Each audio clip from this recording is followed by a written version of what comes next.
Clara Schumann is someone that I look to for inspiration.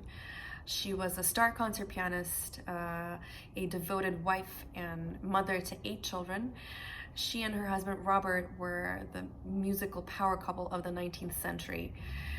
He contributed an immense number of masterpieces to the repertoire, and Clara was one of the most successful concert pianists, male or female, while also composing herself.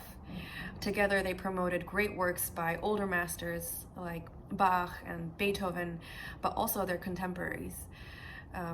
They opened their home to some of the most important artists of the time, including Brahms, who came to them seeking their guidance because of their impeccable taste.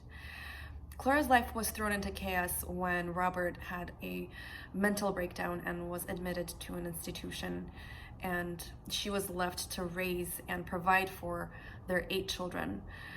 I read Eugenie Schumann's memoirs to get a glimpse into the lives of the Schumann family and their relationship with Brahms.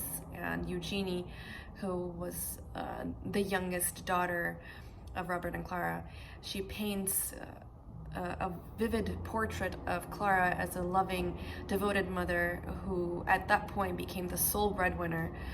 And despite the societal pressures, Clara was ahead of her time, and she chose to be a working, traveling mother.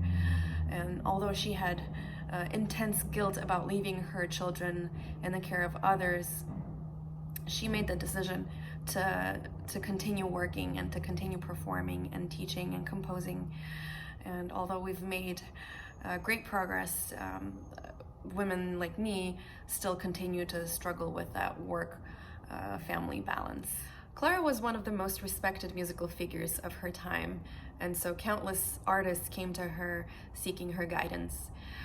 Brahms was not only a friend, but also became a fixture in the Schumann household. Eugenie remembers the children sort of taking him for granted because he was so often at the house.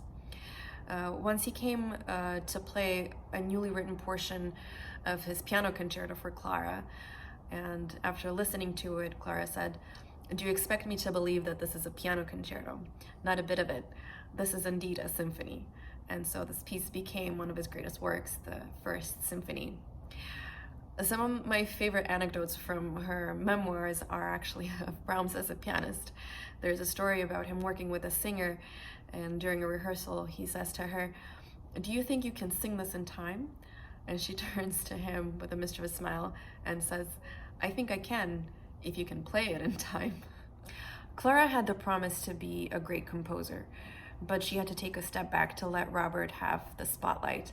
There's a quote from her where she says, "I once believed that I possessed creative talent, but I have given up on this idea. A woman must not desire to compose. There has never been one to do so. Why should I be the one?"